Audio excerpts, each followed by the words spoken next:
to get going. All right, there we go. Perfect.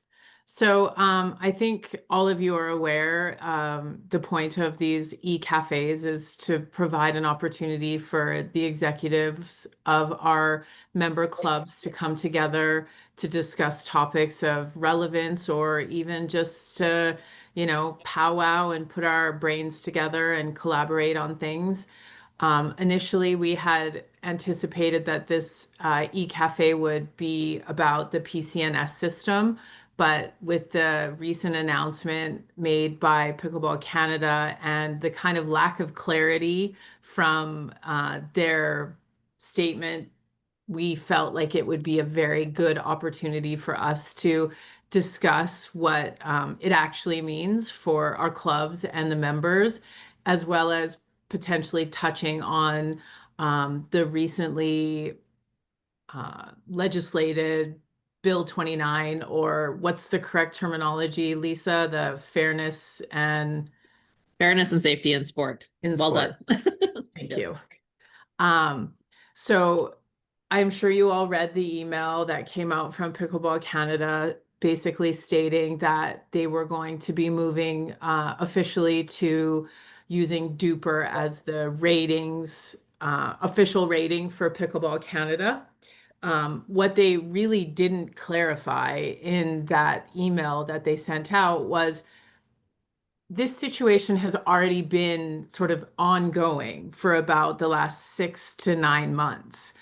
DUPR purchased pickleballbrackets.com and the newly rebranded pickleballtournaments.com and had started updating every single profile, every every tournament that had happened in pickleball tournaments that was recorded in DUPR was now, or was recorded under your CTPR, was being put into DUPR for the last 6 or 8 months. So, for example, last year's provincials were not technically a DUPR tournament, but those tournament outcomes were uploaded into everyone's existing or not existing, but created by Pickleball Canada or the tournament directors accounts. So, for example, I didn't have at the time, let's say in when was it, June or July of last year, maybe my DUPR was 3.5, but I was playing in the 3.5 women's bracket based on my ability to play zero point 0.5 up last year because my CTPR was only 3.0 because I had done a self-assessment and then didn't win anything, didn't do anything well enough. And so I could only enter a half a point higher than what my current CTPR was at the time last year. Then those tournament results all got put into DUPR. They started showing up over the course of the last 6 to 9 months or so. And I think probably a lot of you noticed pickleballbrackets.com got changed to pickleballtournaments.com. That was about the time when all of this started to happen. And every tournament that I played in, whether it was a sanctioned tournament or just a local tournament at the Pickleball Hub or anywhere, those results were being uploaded into DUPR. And it didn't affect my ability to enter tournaments that were sanctioned because Pickleball Canada had made a change in the beginning of this year that they would allow people to play an entire point higher than their current CTPR because so many people had self-assessed, didn't do well in tournaments at a 3.0, spent a whole year taking lessons and getting better, and really were a 4.0 or better player by the time tournament season rolled around again. But then they'd have to enter a 3.0 tournament, and then everyone was like, oh, they're sandbagging. Oh, that's not fair. And it wasn't that we wanted to have to play in those divisions. It was at the time the division we had to play in because of the self-assessment CTPR thing. So I think that Pickleball Canada felt like by increasing your ability to enter a tournament a full ratings higher was covering some of that disparity. And it certainly did work. But I think the newest bold statement that was made that every player was going to need to have a DUPR account was what really kind of scared everyone. And what they should have said is every competitive player will need to create a DUPR account. And the kind of un and I'm saying this not as part of Pickleball Alberta. I'm saying this as a person that has run tournaments and who plays in tournaments. When you're creating a tournament in pickleball tournaments, as a tournament director, you get to choose what ratings criteria you're basing your brackets on. So it can be self-assessment, it can be CPTR, it can be UPTR or UTP, I think is what it is, DUPR, and there's four spots where you can rate them. So you could say first choice is DUPR. If someone doesn't have DUPR, then it's their CTPR. If someone doesn't have that, then it's based on self-assessment. And then as a tournament director, it's your responsibility to go in and make sure that a person qualifies to actually play in the bracket that they're registered in. So what essentially Pickleball Canada is saying is CTPR is no longer going to be used as a ratings criteria. Oh, We I can don't still know. see you. We can still see you. You're good. My screen just went black. Mm. Sorry. Yeah, no, we Um, can still see you. Oh, there um, you're back. Pickleball Canada is no longer going to use CTPR as one of the criteria for um, the brackets, your rating to enter the bracket, which for most people is not going to be a terrible situation because you still have the ability to enter a full bracket higher than what you already play.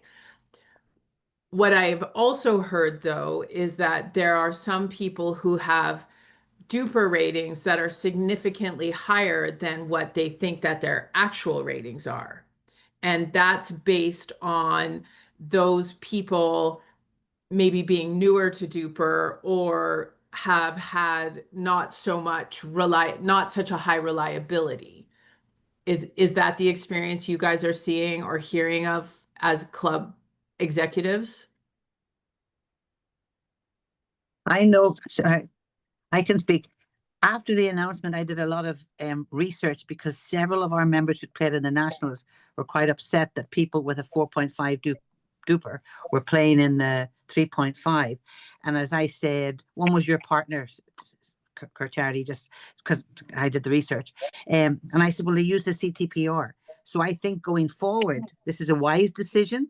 Right. However, they have to attach the reliability, because otherwise, if anybody can go in and they say they're 3.5, although if people want to be at 3.5 and they can move up the point, the question I have with Pickleball Canada is that policy going to stay? Because that policy was there in place because of CTPR, because members didn't realize that you could challenge your CTPR, because people started off in the wrong way at 3.0, not realizing how long with CTPR it would take you to get up to 3.5. Right. So, that's what the rating committee came up with at that time, and that it wasn't the best of a decision, but it at least allowed that flexibility. But yes, I believe people were. We've always. I'm sure you all can speak to it. Every tournament. What is it? Is it CTPR? These people are playing at 4.0 in the club and they're entering at 3.0. And we kept saying, oh, the tournament rating is sort of different. So I think this might help the tournament situation as long as they attach credibility to it and be specific. You know what I mean? So if I'm a 4.5 duper, I can't go into a 3.0 tournament. Exactly. Yeah. And speaking for my partner specifically, his duper is new. So what had happened was he started when we went to register for nationals in March. He was just new to pickleball and had only been playing a short while, and that was a pretty accurate rating for him at the time. And then he started entering all these tournaments and winning at the 3.0 level. and playing more competitively. And his DUPR skyrocketed before we got to nationals. And we actually did attempt to switch to the 4.0 bracket, but it was full. So we basically had no choice but to stay where we were. And like very much like you said, Eileen, it's such a subjective situation because with having 4 opportunities to choose what is the rating criteria for you to be in this tournament makes it a little bit gray, right? Yeah. Charity, I agree with you. However, one thing that I'm concerned about, or what caused my members concern, is that Pickleball Canada removed everything on their website with respect to ratings, i.e. the option for people to do the C2PR rating review. But nothing is on their website now about ratings. Mm-hmm. So there's some ambiguity in the fact that, well, one, they didn't communicate the message correctly. Absolutely. As I got to the courts on September the 11th and was inundated with questions, why do I have to get a DUPR account? I'm a recreational player. So, and yet I know Eileen and I had conversed and both had communicated with Pickleball Canada, and Eileen did ask them to send out a new communication explaining to the membership what they really meant, but nothing has been forthcoming. It came today. Oh, Yeah, did it come today? It I was came going to today. say you should have received something this afternoon, I think, is when they sent out the updated, and they've got some FAQs on their website now around DUPR as well. Came this good. afternoon. But Barb, the interesting thing is, in my first thing with Pickleball Canada, I'm saying for the suggestion, because they hadn't clarified it, to say that clubs have to put in DUPR play recreational. Crazy. Yeah. We do DUPR one evening. We do 40 people playing, 9 games. That's 360 games you have to put in individually. Yeah, So it's today, not doable. Yeah, today in the clarification, they did say they would advise clubs to consider it for recreational play. So I responded immediately saying, you've got to read it. You do not understand the implementation. No club, I can't see any club being able to do it. No, it's an impossible feat. It demands so much time. Yeah. And we don't need it. No, we do enough. Nobody wants our jobs already, Eileen. Yeah, they are very clear that the DUPR rating is what's going to be required for anyone running a sanctioned tournament, was the clarification I got this morning. Yeah. And I think part of the problem is too, they're also trying to figure it out. Ratings is such a horrible, what's the word I'm looking for? Bane to everyone's existence, right? Yeah, absolutely. And yet everyone needs them because we can't run clubs or do anything without them. And as the national body for pickleball and the basically the sanctioners, we have to kind of fall in line with what they decide it is that we need to do. But I believe as clubs go and as our own provincial body, I think there is value in trying to find a cohesive and very similar ratings criteria for club play as well, just to simplify it, because every club has the same issue over and over and over every year as more and more and more new players join too, correct? Yeah. Yeah, we have had a policy now for 2 years. As you know, you'll have seen it in our communications Charity, but we find that more and more people do want to play with their own skill level. And it is a lot less want to do the open type of play. So we will stick with our policy. We're quite happy with our policy. And yeah. I think you're absolutely right that it makes so much sense to play within your own rating bracket. But there is also, and I say this not lightly, there is something to be said for being able to play up a little bit. It helps to encourage players to grow and develop. But as when you're one of those players that are, you know, like a 4-0 player and someone shows up and they want to play and they're sort of dragging down that event or that game, it's hard. So I think if we can find a way as clubs to do, you know, not open play per se, but like, So yeah, we have joined. We have just done a review of our attendance at ours, and we have just combined quite a number of 3.5, 4.0 events, and they are full within 2 minutes of the opening up, and they are being. Most people are getting at that level are getting the most enjoyment out of that combined event, and the same with our 3.0, 3.5 combined events. Yeah. In our club, we've always had 3.5 plus, but as Janine will say, very few 4s will go. There's always a handful, especially if you've got a spouse in that one. Two years ago, for 2 years, we ran a play up. We had a 3 with a 3-5. The 3-5s coached the 3s and played together. We had a 4s and the 3-5s. It was brilliant for 2 years. Yeah. But then you're relying on volunteers. And after 2 years, people said, enough. So we haven't been able to offer that, except when we do mentoring sessions, that we have the 4-5s do our 4s and 4s teach the 3s, etc., 3-5s, etc. You know. Can I ask a question about the implementation? So when someone becomes a new member of a club and then they get their Pickleball Canada membership, will they be asked or required to initiate a DUPR membership at that time, or what is the connectivity there? I don't Artie, do you believe want me so. to?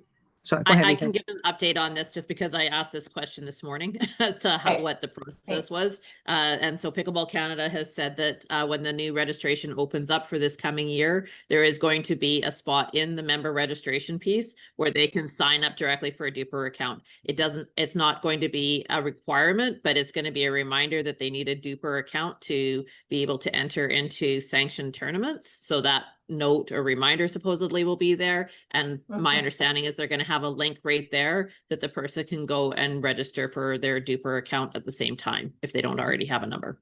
You know what, that causes a little bit of concern to me, because I know what new people are like joining pickleball. If they're not experienced, they don't know how it works and everything else, they'll think they need that button and they'll click that button, and then we'll be getting inundated with questions. Why are we not doing DUPR? Why did I do this? Why did I sign up for this? Like, I wish they wouldn't do that. I wish they would leave it that, okay, if you decide you're a member of pickleball, you decide that you want to play in a tournament, then you need to get a DUPR account. And that's when you initiate that, if you haven't already done it. Yeah. I'm going to put it on Charity's shoulders as the provincial, because after 2 years working on the rating committee with Pickleball Canada, there's no easy answer, but I do believe in the strength of our PTSOs, that we hope, like I know Janine's on the Pickleball Alberta rating committee, I do believe that the PTSOs have a position that they can advocate for the provinces, and if each province states what they want, between them they should be able to get something across the board that will help all clubs. Because having done DUPR for the last 3 years for one night, or actually 2 nights for a while, it's not feasible. But what about, for example, we in our club, if you're a new member, we have DUPR rating committees just to get people started, because we have no skills assessment. Right. We're going to go back. We believe, Janine and I are great proponents of it, because we can't. We've got always 300 plus members, because we've got 918 right now who are not rated. How do you get them rated? And we think the way to go is going back to a good skills based with ITPTS. So it's not just anybody doing the skills, so that there's consistency. But I do hope that the Pickleball Alberta Rating Committee do some research and then work with the other provincials, and then that can go to Pickleball Canada. It doesn't have to come down up. They should be listening to the groundwork, right? Totally. One of the things about DUPR is I could have no DUPR at all, create a DUPR account, show up to a beginner event, and everybody that plays in that DUPR event is a newbie. They have basically a 2.0 DUPR with 0 ratings experience, and they go and they play. then if Eileen and I beat Lisa and Paolo, then ours will go up a little bit. And then after, 30 games, so let's say if you do that for a month, let's say you go once a week for a month, then you have an actual rating based on your performance against other newbies, which would at least get most people, I'm guessing, to a 3.0 level, right? And that would give those people then an opportunity to join your 3.0 round robins or whatever it might be. The problem is somebody still has to enter all those 30 scores once a week, right? Yeah, And, when we do it, we have two sessions. You must go to two different sessions, which gets you 16 to 20 games, right, Janine? 20, At least 20 games. 20 games, And after 20 games, you should have a reliability, and you either find out if you're a 2-5 or a 3. That's a good way to do it. But again, it's workloaded. absolutely. Coordinators. Absolutely it is. But then so is scheduling ratings, evaluations, and someone putting together, coordinating of multiple events, because people can't always come on a certain day for the day that the ITP or the whatever ratings, I don't remember what the NCCP rating guy is approved to do, right? Yeah. So if it is then maybe easier, or if there is a way, I don't know, probably really speaking out of turn here, Lisa, but maybe there's some way that the employee or the staff of Pickleball Alberta can somehow help clubs do something to help them get their new people have these scores entered. I'm not sure, right? As a club, we have no issues. Like when we take members in, most of them, if they're new to the sport, they're coming in with a 2.5. Yeah. Once they want to get to a 3.0, they have to, for us, they have to get an TPA assessment done. We offered 28 sessions this spring, and we're about to start another 28 now in September. So we get through 112 members last year that got their assessments, move into 3.0, move into 3.5, and move into 4.0. And I'm quite happy with how they ran, and it's turned out very well for the quality of play in our events.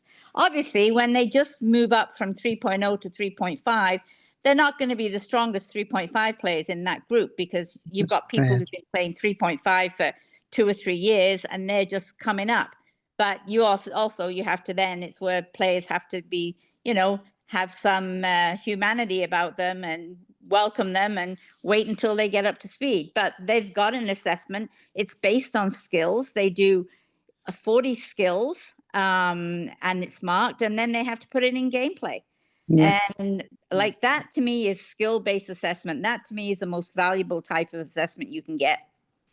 And you know what?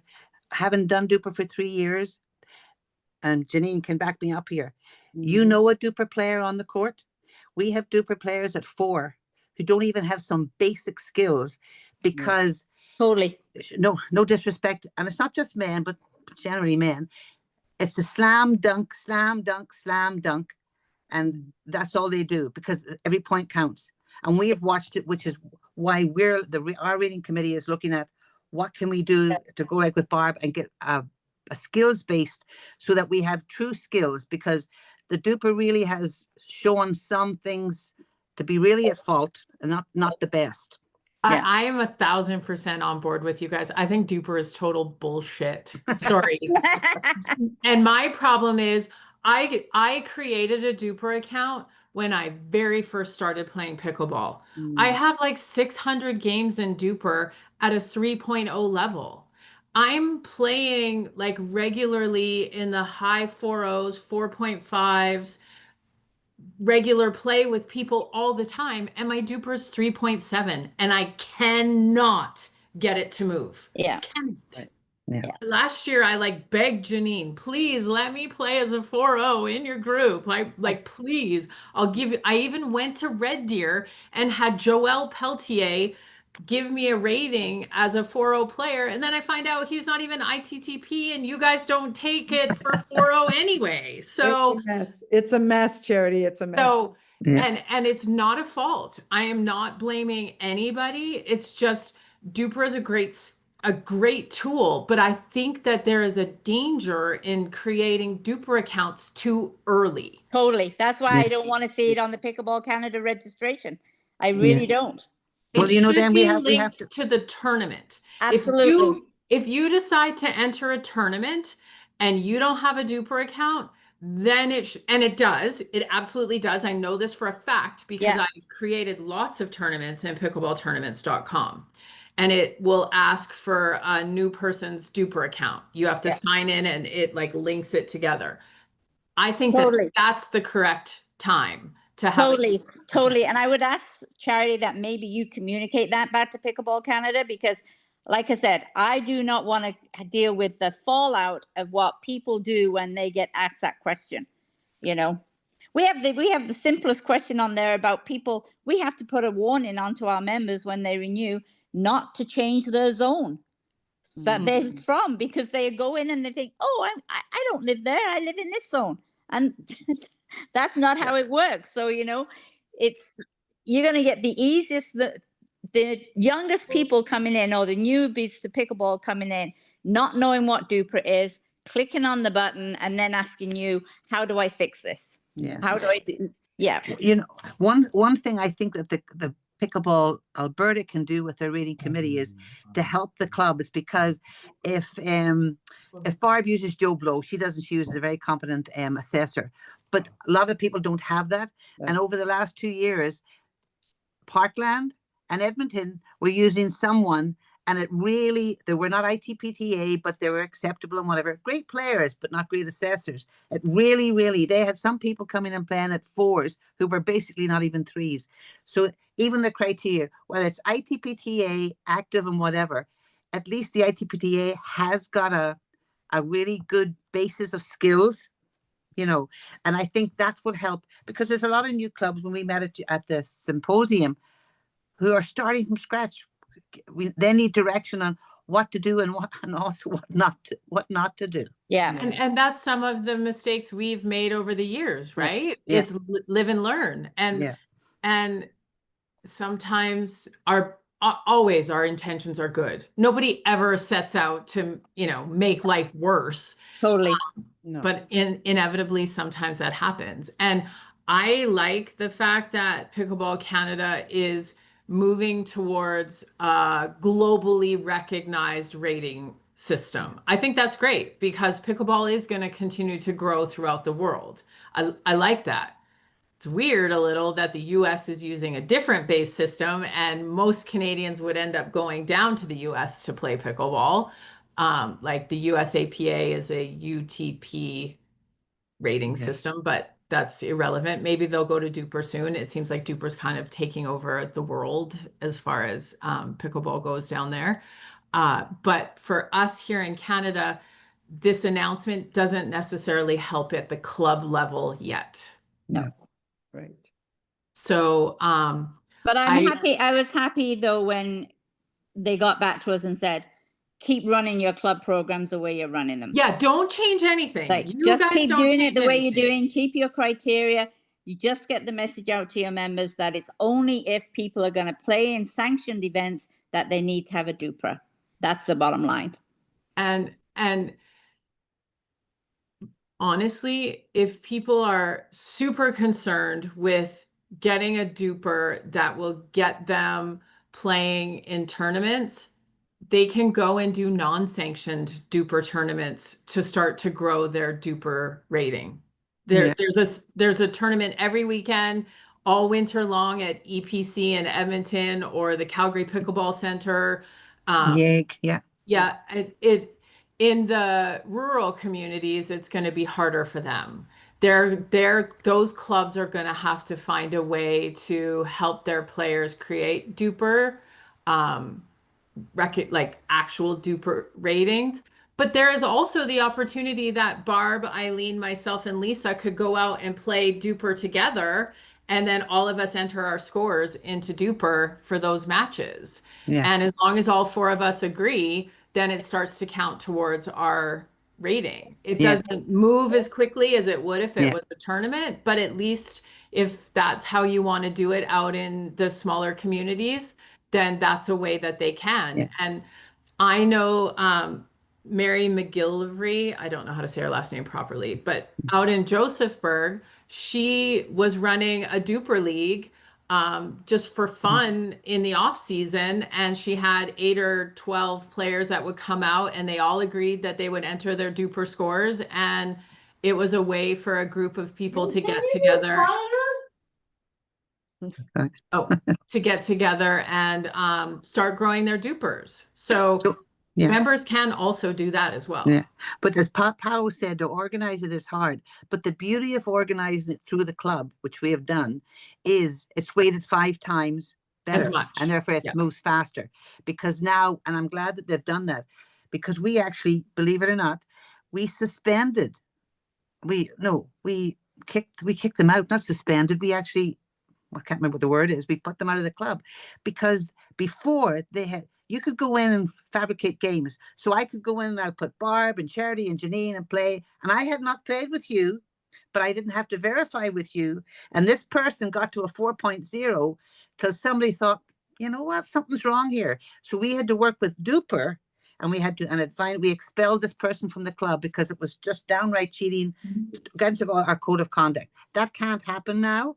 No, you all have to verify. Yeah. But the verify, so it takes long. But if a club like Paolo was going to do it, it's worth doing it in a small, even if it's only 8 games.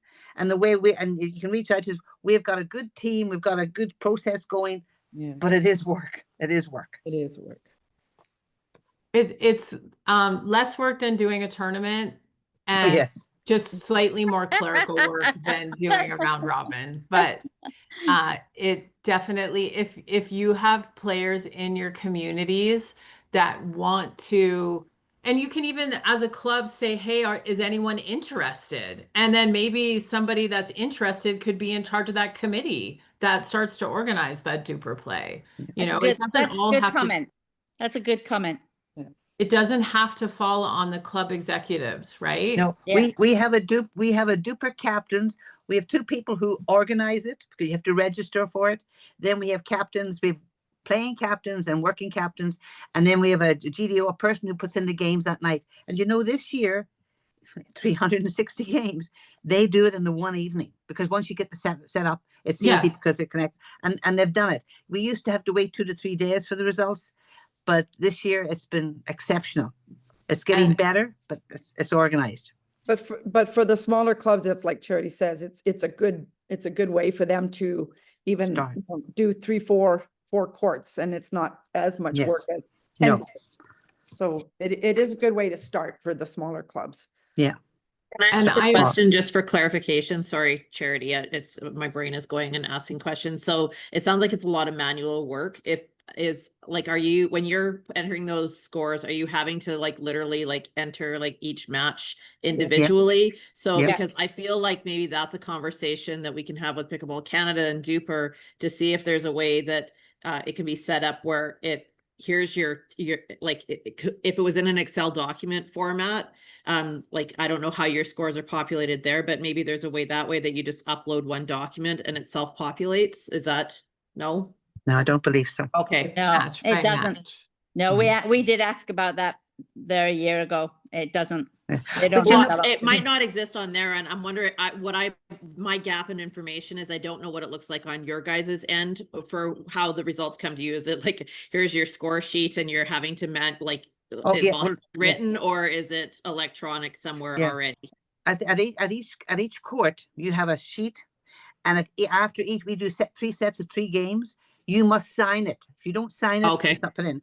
And then it moves to the next set of 3. You either move up, you move down, and so on and so forth. So when they get that, they've got the information that has been confirmed by the people playing. Interesting, I'll tell you something that happened to us. One of our members, who happens to be one of our council members, played in the sanction tournament we just had, not realizing, even though it states clearly your scores will go into DUPR. She dropped down from a 3.7 to a 2.6 over the 10 games she played, which is phenomenal. Obviously didn't play well. She asked DUPR, because she didn't realize it, could her games be removed? DUPR sent her a letter and saying, get permission from your club. to get those games removed. So we sent it then on to the director.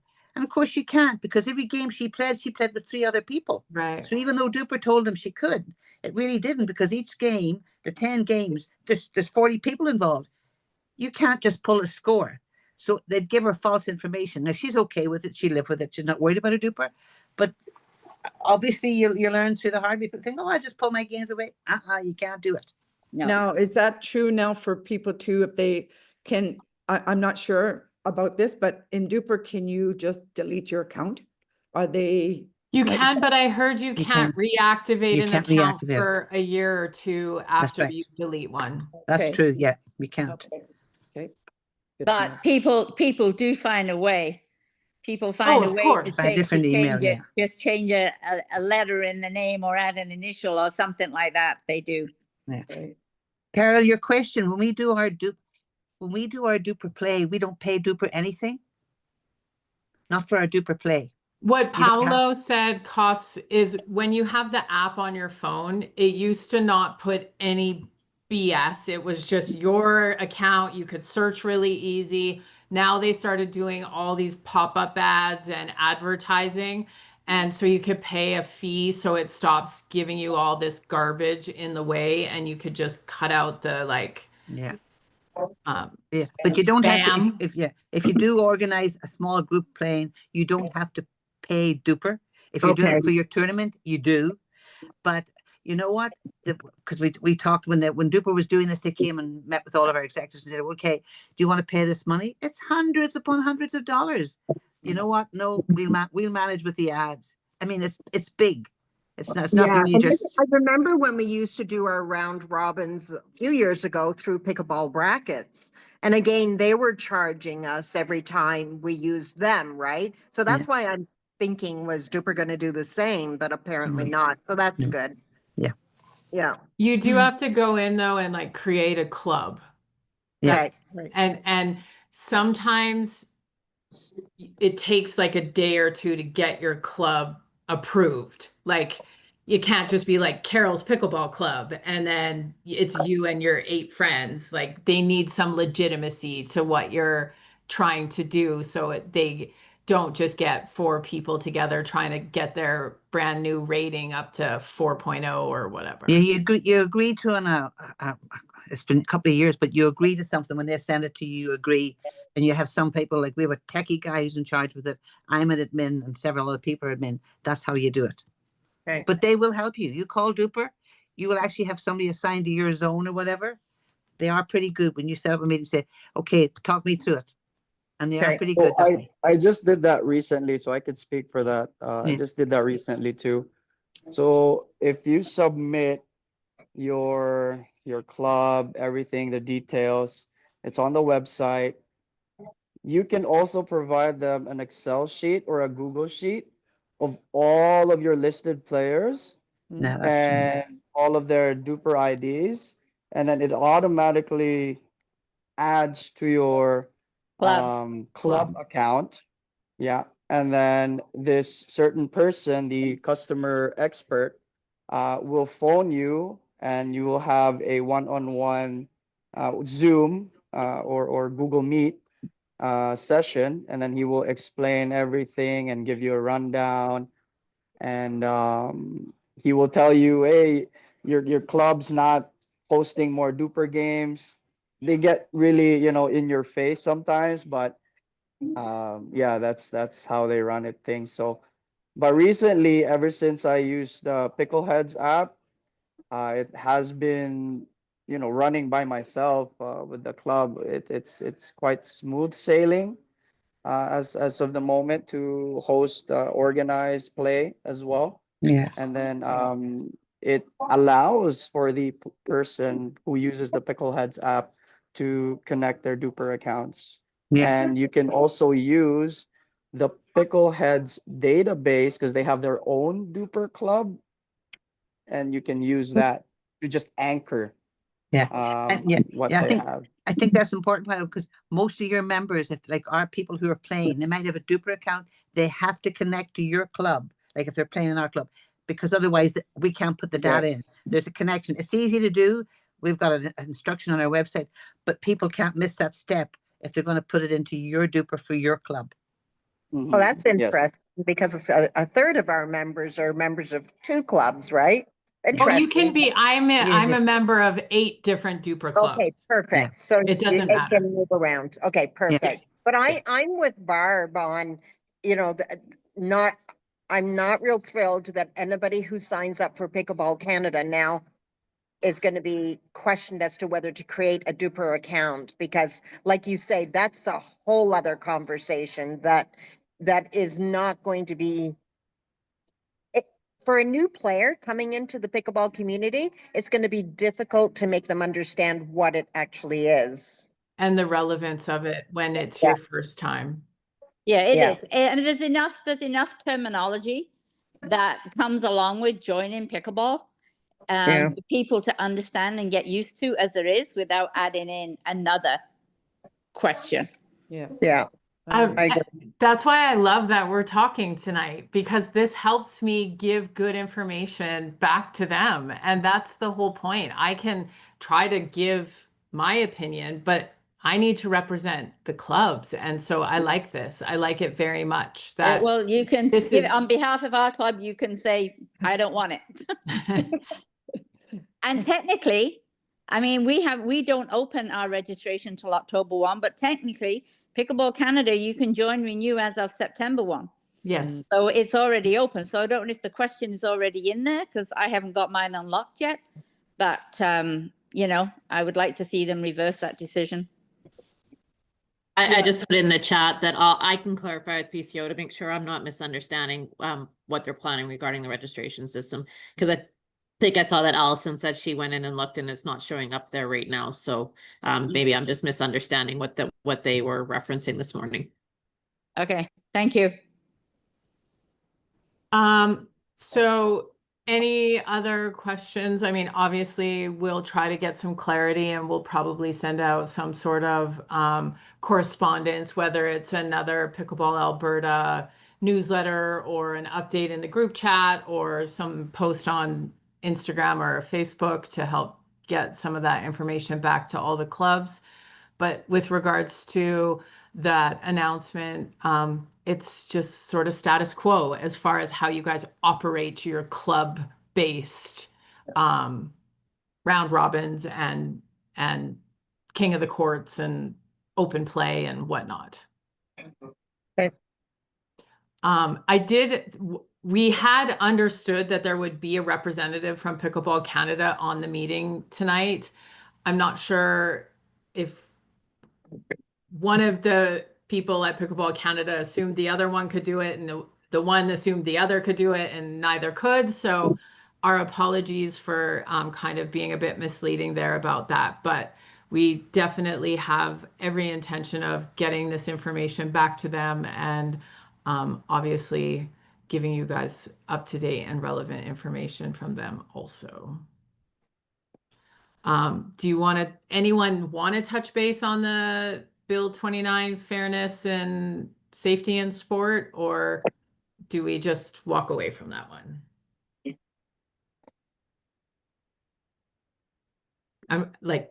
I have no objections to not talking about it, because I don't know anything. I don't know anything about it. I would like to read up on it first before I get into any discussions on it personally.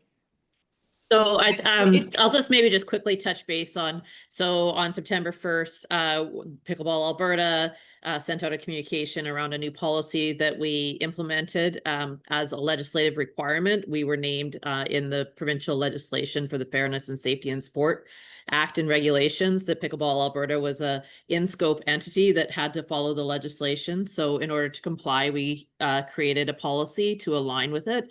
And basically, in summary, the female only category, so women's singles and women's doubles, will be required when they're signing up for sanctioned tier 2, 3, and 4 tournaments. Will have to sign up on a just confirm their eligibility, that they were female born at birth for those 2 particular categories. And that was defined in the legislation. I think what's important, just for as club executives, there's 2 pieces. we are required to comply because we were named specifically in the legislation as being recognized as an in-scope provincial sport organization. So we had to comply. It would not be our recommendation right now for clubs to develop their own policies to do for your local club activity stuff related to female only categories, because the way the act is written, there's liability clause in there that kind of protects any of the named entities in following and complying with the legislation. Were protected under that clause. Clubs would not be protected under that clause. So there's potential of discrimination, human rights issues if a club tries to go forward and implement their own female only categories. So that's a caution to provide to everyone. And then the other piece of it is there is through that the policy, we were required to put a mechanism in place for confidential challenges if someone feels that someone's entered into a category that doesn't meet that eligibility criteria. There's a process that has to be followed for someone to put a confidential challenge in. If someone comes to you as a hosting a tournament and says, I don't believe that that person is eligible under that category, it's really critical that you don't try to manage that yourself. Go back to the policy, redirect that individual to follow the steps that's required to file that confidential challenge. It's really important that there's confidentiality maintained around it, and it's not up to the tournament directors or club executives to try and ask questions or investigate whether the person is eligible or not eligible. Just redirect them to the provincial sport organization, please. So that's pretty much the big bucket things that as club members, I think that is important for you guys to know.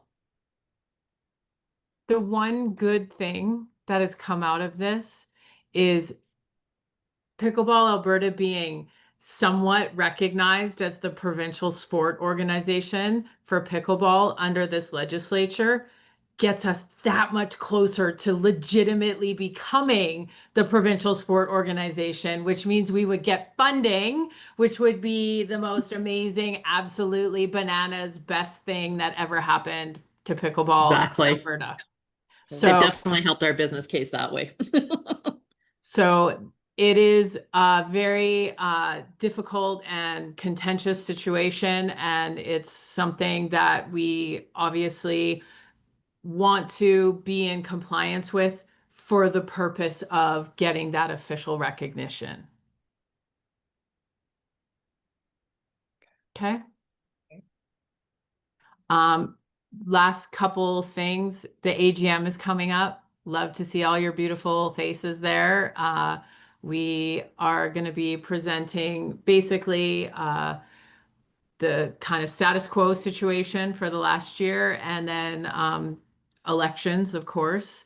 If you guys know any amazing people or are interested yourselves, there's still some board positions to fill, and we are super cool and really fun and love having like really great people around us as much as possible. And we've got Lisa, so that's kind of awesome. And of course, Della.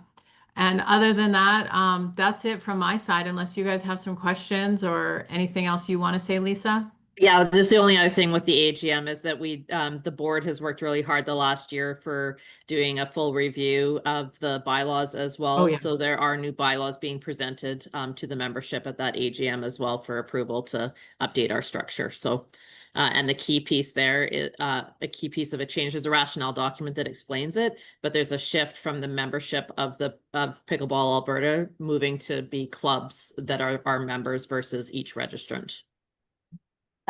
Okay, so I have a question. I have to go look at my paperwork again. Was there a notice that there was going to be a special resolution? Yeah, it's in the AGM, the AGM notice package that went out. It was an attachment there that is in there, and it was sent out the 21 days ahead. That's going to be there is going to be a special resolution.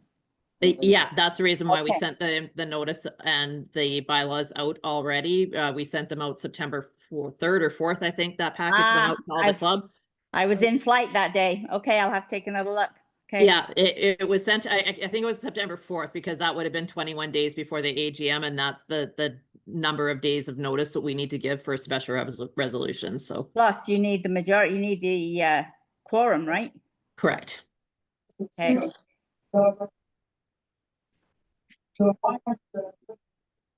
All right. If that's it, then it was wonderful to see you guys. Thank you for coming. I think we'll end up posting this, right, Lisa, on the website that people I can. can double check with Della that we can post the recording for sure. Is that how it works, Allison? Do you remember? Yes, we can post it. Okay. Yep. And we'll get that information clarified and sent back to Pickleball Canada, confirming whether we can get them to take that requirement to register for DUPR right off Pickleball Alberta's or Pickleball Canada's registration process. Thanks very much. Thank Thank you. you. Thank you guys for all your hard work. I It was appreciate nice meeting you all. volunteers. Thank Thank you. you. Everyone. Thank you. One, bye. Bye. Have a good night.